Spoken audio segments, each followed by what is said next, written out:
मात्र चरण सम सुख नहीं दूजा, जा मेरे चंचल मन श्यामा के चरणन में। हे मेरे मन, तू मुझे भटकाओ नहीं। मैं तुझे जानता हूं, तूने जीवन भर भटकाने का ही काम किया है। अब सावधान हो जाओ। मेरे माँ के किसलय चरणों की नखद्युति मेरे हृदय में विराजने लगी है और तुम मुझे उनके ऐश्वर्य पर भटकाकर भ्रमित कर रहे हो। यह ठीक नहीं है। कम से कम अब तो कृतज्ञ बनो और मेरी माँ के चरणों में जाकर पड़े रहो। मेरी माँ के चरण ऐसे वैसे नहीं है, ऐसे ही नहीं शिव उनके चरण तल में पड़े रहते हैं। महाराजा रामकृष्ण ने ऐसे नहीं कहा कि अनंत रूपिणी काली कालेर अंत केवा पाए, किंचित महात्म्य जिने शिव पड़े छिन रांगा पाए। अनंत रूपिणी काली का अंत कौन पा सकता है? कुछ महात्म्य जानकर ही तो शिवजी मां के रक्त पाद पद्मों में पड़े हुए हैं।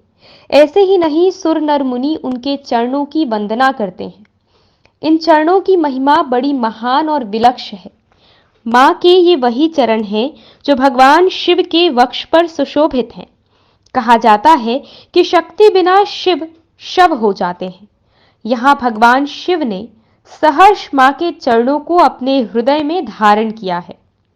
मां के श्री चरणों के इस महिमा का बोध करते हुए स्वामी विवेकानंद जी अंबा स्तोत्रम में लिखते हैं, चिंत्यम श्रिया सुचरणम त्वभय प्रतिष्ठम सेवा परेरभिनुतम शरणम प्रपद्ये। हे मां, जिन अभयप्रद चरणों की सेवा स्वयं रमा करती है, मैं उन्हीं चरणों की शरण लेता हूं। देवी के चरणों की महिमा को समझकर ही तो अद्वैत वेदांती शंकराचार्य जी भी देव्य अपराध क्षमापन स्तोत्रम में मां से अपनी दीनता और असमर्थता जनित दुख प्रकट करते हुए कहते हैं, जगन मातर मातस्तव चरण सेवा न रचिता, न वा दत्तम देवी द्रविणमपि भूयस्त्वमया, तथापि त्वं स्नेहं मयि निरुपम यत् प्रकुरुषे, कुपुत्रो जायेत क्वचिदपि कुमाता न भवति। हे जगत माता, मैंने तेरे चरणों की सेवा नहीं की, नहीं तुम्हें धनादि अर्पित किया, तथापि तुम सदा इस पुत्र पर अपने सतत स्नेह वर्षण कर मेरी रक्षा करती रही। मां, इससे यह सिद्ध हो गया कि पुत्र कुपुत्र हो सकता है, लेकिन माता कभी कुमाता नहीं होती। मां के ये वही चरण हैं जो महिषासुर का वध करने के लिए सिंह पर सवार होकर द्रुत गति से रणभूमि में प्रस्थान करती है और उसका वध कर उसे अपने धाम में भेजती है। अपने भक्तों की रक्षा के लिए मां कभी सौम्य तो कभी उग्र रूप धारण करती हैं।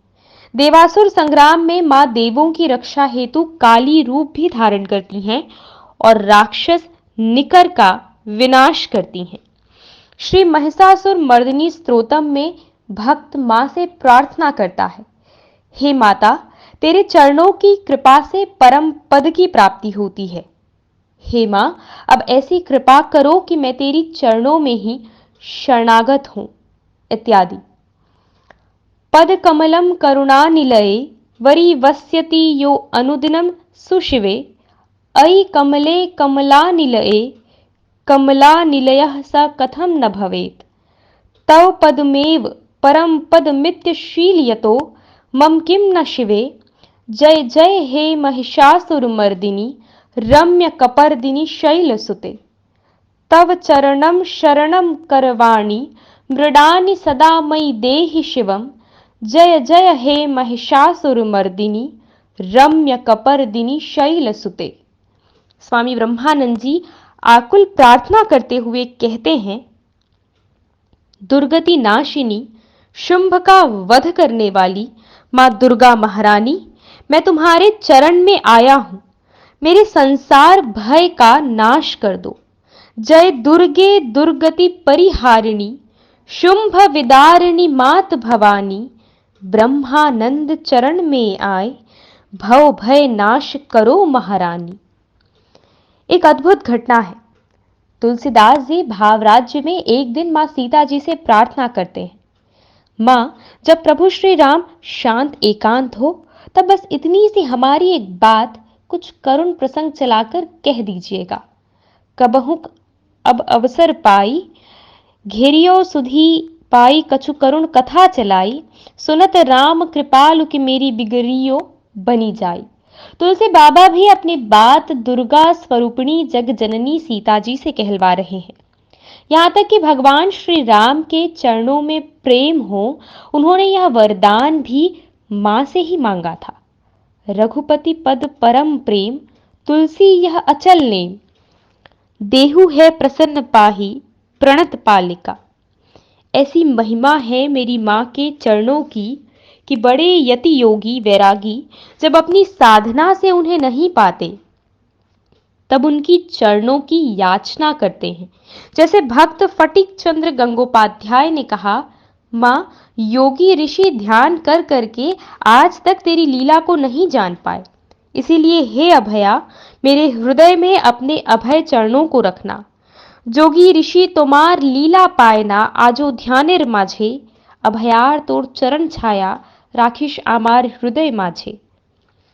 मां की इन्हीं चरणों की महिमा का किंचित बोध करते हुए एक भक्त ने बड़े आर्त भाव से याचना की, मां, मेरी तुम्हारे अतिरिक्त और कोई गति नहीं है। तू ही मेरे जीवन की आधार है, तू ही मेरी दशा और दिशा है, तू ही मेरा साध्य और साधना भी है। मां, मेरे पास कोई साधना शक्ति नहीं है, ना कोई भावना भक्ति है, लेकिन मुझे इतना विश्वास है कि तू मेरी मां है और मुझे कभी भी दीनहीन अवस्था में नहीं छोड़ेगी। मुझ में कोटि त्रुटियां हैं, फिर भी सुत स्नेह वत्सला होने के कारण तू मेरा सही मार्गदर्शन करेगी और सदा मेरे साथ रहकर मेरी रक्षा करेगी। मां, मैं तेरे सौम्य और भयंकर दोनों रूपों की उपासना नहीं करता। मैं तो तेरे उन कोमल किसलय वर्ण चरणों की ओर टकटकी लगाकर देखता रहता हूं कि कब वे चरण मुझे अपने अंक में लेने के लिए मेरी ओर आ रहे हैं। मैं उन चरणों की बाट देखते रहता हूं कि कब वे चरण मेरे हृदय में आकर विराजमान हों और मेरे हृदय में बसे कामादि दस्युओं का विनाश करें। मां, इन दस्युओं ने मेरा सर्वस्व लूट कर मुझे कंगाल बना दिया है और तुझसे पृथक करने के लिए सदा मुझे डराते धमकाते रहते हैं। मां, इस संसार में मैंने कई ऐश्वर्यशाली देव देवियों से प्रार्थना की, किंतु कोई मेरी सहायता करने में सक्षम नहीं रहा। अब चारों ओर से हार कर मैं तुम्हारी शरण में आया हूं। मां, तेरे चरणों में शरणागत हूं, मेरी रक्षा करो, मेरी रक्षा करो मां। श्यामा पदाभिली भक्त कमलाकांत अपने मन से कहते हैं, भजलो आमार मन भ्रमरा, श्यामा पद नील कमले। हे मन, तू श्यामा काली के पद कमल में लीन हो जाओ। प्रसिद्ध काली भक्त रामप्रसाद ने वासनाओं से मुक्त होने का मूल मंत्र देते हुए कहा, अरी रसने, यदि तू वासनाओं से मुक्ति होना चाहती है तो काली काली जपो और काली के चरणों का ध्यान करो। काली काली बोलो रसना, करो पद ध्यान नामामृत पान, यदि हते त्राण थाके बसना। अंत में रघुनाथ राय के उस परामर्श भजन की हमें याद आती है। वे अपने मन से कहते हैं, हे मन, अभया के अभय पद को अपने जीवन का सर्वस्व बनाओ।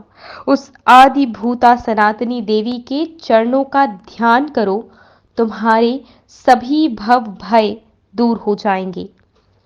अभयार अभय पद करो मन सार, भव भय सब दूरे जाबे रे तुम्हार। आदि भूता सनातनी चरण करो रे ध्यान।